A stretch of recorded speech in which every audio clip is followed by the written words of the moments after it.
इसमें कोई शक नहीं है कि विगत बीपीएससी के एग्जामिनेशनों को देखें तो हर बार लगभग 30 से 35 करेंट अफेयर प्रश्न पूछे जा रहे हैं। करेंट अफेयर पे पकड़ बनाने के लिए सबसे पहले अब बीपीएससी के लिए अब रामबाण साबित होता है प्रतियोगिता। देखिए, अब ट्रेडिशनल विषय को देखने के लिए चूंकि अब हमारे पास उतना समय नहीं है कि एक एक विषय को अब बिल्कुल व्यवस्थित तरीके से देखा जा सके। सेट प्रैक्टिस करना बहुत ही महत्वपूर्ण होता है। अब निर्भर करता है कि आप कौन सी सेट प्रैक्टिस कर रहे हैं। आपको जनवरी 2021 से करेंट अफेयर शुरुआत करना है। और नमस्कार, आप देख रहे हैं द इंडिया टॉप। मैं हूं आदेशपुरी। बीपीएससी 67वीं पीटी का लगभग 1 महीना बचा हुआ है। आपको बता दें कि एग्ज़ाम इस बार काफ़ी टफ होने वाला है, क्योंकि कैंडिडेट की संख्या अभी तक सबसे ज़्यादा है।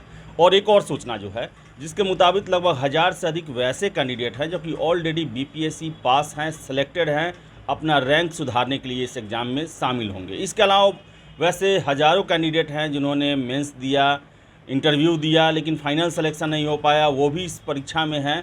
तो ले देकर ये है कि बीपीएससी का पीटी जो है इस बार काफ़ी अहम होने जा रहा है। अहम होता भी है, कट ऑफ को लेकर भी अहम होगा। हमारे साथ हैं निश्चय आईएएस के रोहित सर।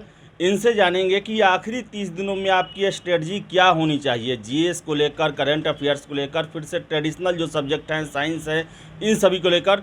रोहित सर, बहुत बहुत धन्यवाद जुड़ने के लिए। सबसे पहले आपके तमाम दर्शकों को मेरे तरफ से सादर प्रणाम। और जो भी लोग इस बार 67वीं बीपीएससी प्री में शामिल हो रहे होंगे, उन लोगों को सफलता की एक अग्रिम शुभकामनाएं। इस सफलता को सर प्रश्न है सर कि सबसे महत्वपूर्ण करंट अफेयर का संख्या भी काफ़ी ज़्यादा है, और जो उसका फील्ड जो है वो भी डिसाइडेड नहीं होता। बीपीएससी काफ़ी इधर उधर का प्रश्न पूछती है। उसके लिए अंतिम 30 दिन, और ये 30 दिन ही काफ़ी अहम होते हैं करंट अफेयर के लिए। क्या करना चाहिए? करेंट अफेयर, इसमें कोई शक नहीं है कि विगत बीपीएससी के एग्जामिनेशनों को देखें तो हर बार लगभग 30 से 35 करेंट अफेयर प्रश्न पूछे जा रहे हैं।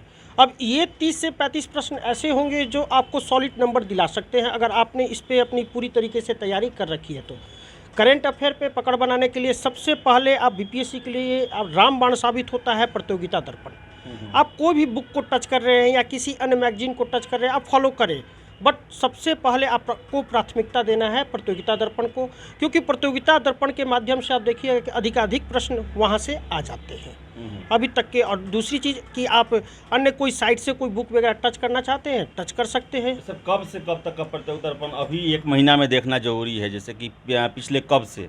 हाँ, इसमें आपको जो करेंट अफेयर देखना होगा, खास करके जनवरी 2021 से लेकर के यहाँ अभी तक का जो लास्ट दिसंबर 2021 था, वहाँ तक के करेंट अफेयर को तो आपको पूरी तरीके से देखना ही देखना होगा।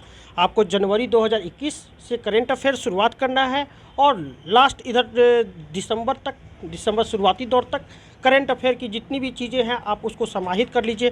खास करके उसके राष्ट्रीय, अंतर्राष्ट्रीय और खेल कूद से संबंधित, यदि कोई विशेष व्यक्ति का निधन होता है, उनसे संबंधित कोई पुस्तकें हैं, कोई रचनाएं हैं, या उनका किसी कार्य क्षेत्र में विशेष योगदान है, तो आप उन चीज़ों को भी आप एक बार देख लीजिए। उससे भी रिलेटेड है कि यदि करेंट अफेयर में हाल फिलहाल कोई घटना राष्ट्रीय स्तर पे या अंतर्राष्ट्रीय स्तर पे या बिहार स्तर पे, वो घटना का संबंध यदि प्रत्यक्ष या अप्रत्यक्ष रूप से किसी प्रकार से बिहार से है, बिहार का नाम जुड़ा हुआ उससे, या बिहार के किसी व्यक्ति का नाम जुड़ा हुआ है उस घटना से, तो आप बेसिकली उसको बिल्कुल अच्छी तरीके से आप देख लें। सर, ट्रेडिशनल सब्जेक्ट की बात करते हैं, हिस्ट्री जो है वो सबसे ज़्यादा प्रश्न पूछा जाता है। तो हिस्ट्री में कौन कौन से सेक्टर होना चाहिए, और फिर से ज्योग्राफी और पॉलिटी और इकोनॉमिक्स, ये 4 के बारे में आप बताएं कि जो 30 दिन जो सेक्टर जो है देखना काफ़ी अहम है।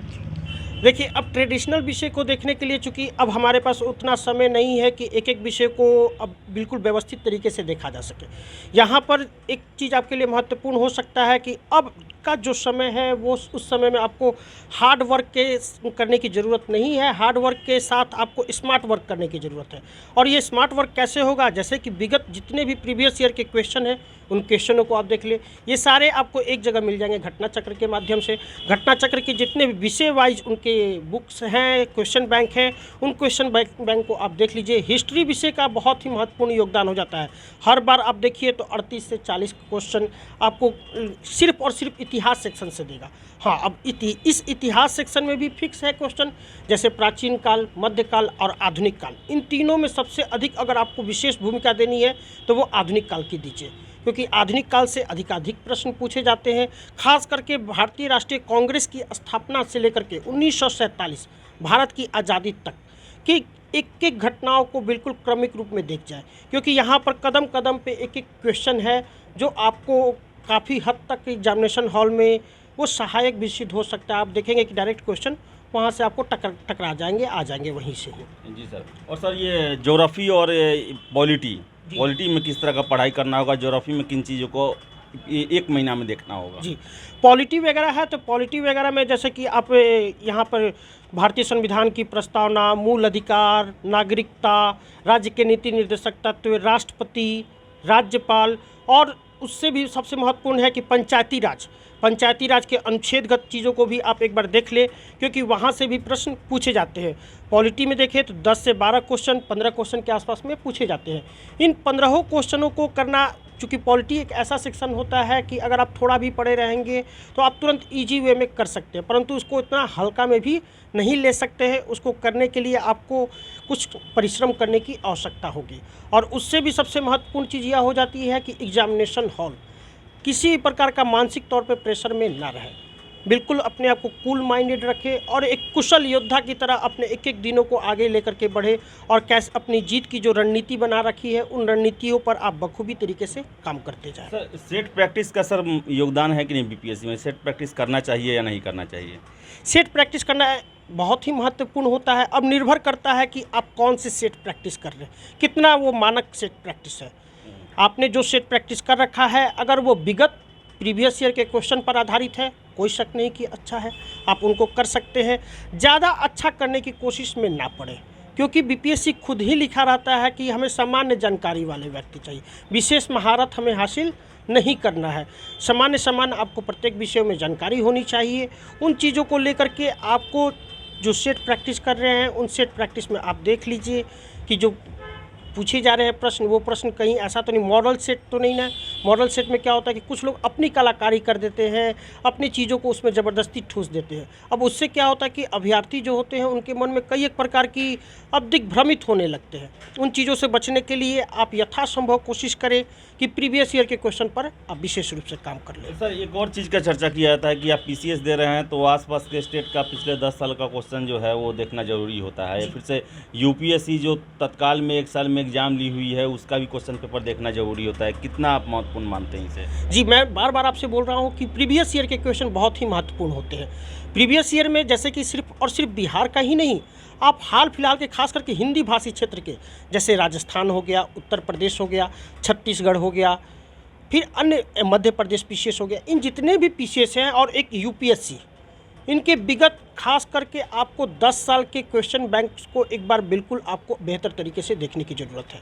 कभी कभी होता क्या है कि विगत जो प्रश्न पूछे जाते हैं किसी पीसीएस में या यूपीएससी में, या तो वही प्रश्न हूबहू पूछ लेता है या उससे रिलेटेड कोई प्रश्न पूछ दिए जाते हैं।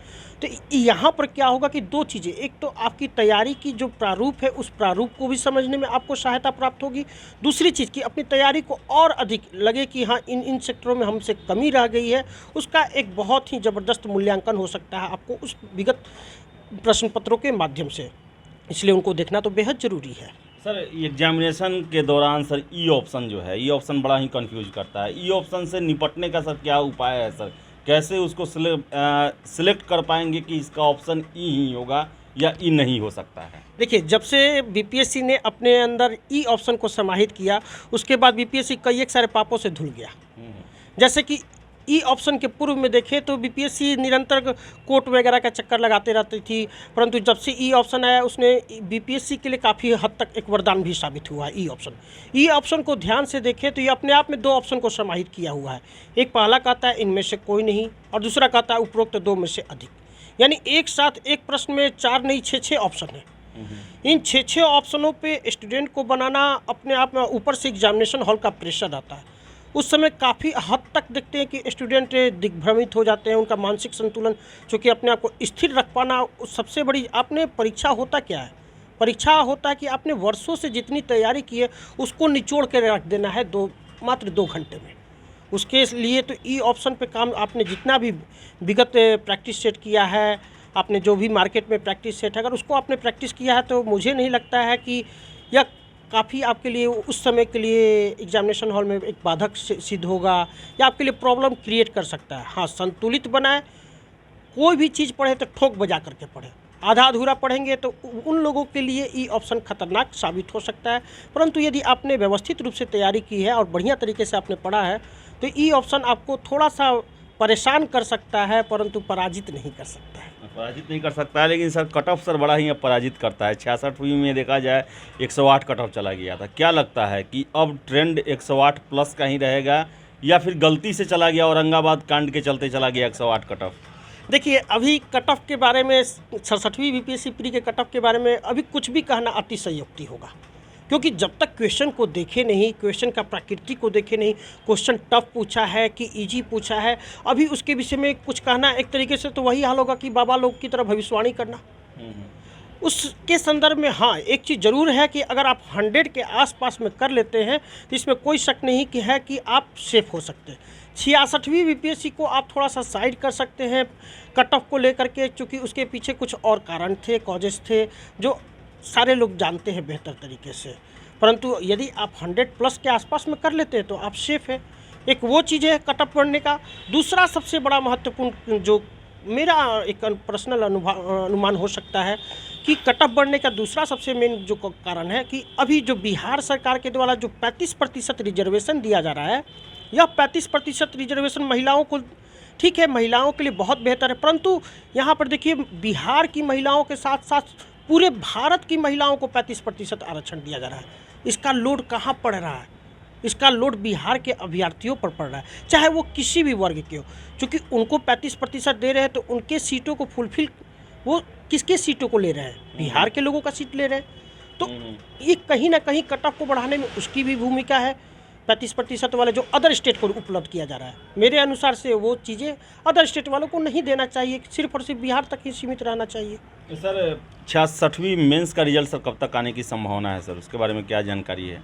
देखिए, 66वीं बीपीएससी मेंस को लेकर के एक संभावना है अभी तक कि 15 अप्रैल तक इसका आयोग के द्वारा दिया गया भी है कि 15 अप्रैल तक इसका रिजल्ट प्रकाशित कर दिया जाएगा। अब ये तो आयोग के द्वारा एक अनुमान लगाया गया है, अब पूर्णतः इसके विषय में थोड़ा सा वेट करना ही हमारे लिए उचित होगा। तो आपको बताएं कि 8 मई को बीपीएससी पीटी का एग्ज़ाम है 67वीं, और रोहित सर ने बताया कि क्या क्या स्ट्रेटजी रखना चाहिए लास्ट 30 दिन में, क्योंकि इस बार आपका मुकाबला जो है बहुत ज़्यादा प्रतियोगियों से होने वाला है, संख्या भी अधिक है और वैसे कैंडिडेट्स भी बहुत ज़्यादा हैं जो कि ऑलरेडी सेलेक्टेड हैं या फिर वो पीटी आराम से पास कर जाते हैं। तो इन सब को लेकर आपको एक अच्छी खासी रणनीति बनानी होगी और 1 महीना है अभी एग्ज़ाम में, आप अपनी पिछली जो कमियां हैं उसको आप पूरा कर सकते हैं और अच्छे से तैयारी के साथ आप एग्ज़ाम में जा सकते हैं। तो इन जो सर ने बताया उन रणनीति पर आप काम करें, सफलता आपको ज़रूर मिलेगी। फिलहाल इस वीडियो में इतना ही, बहुत बहुत धन्यवाद।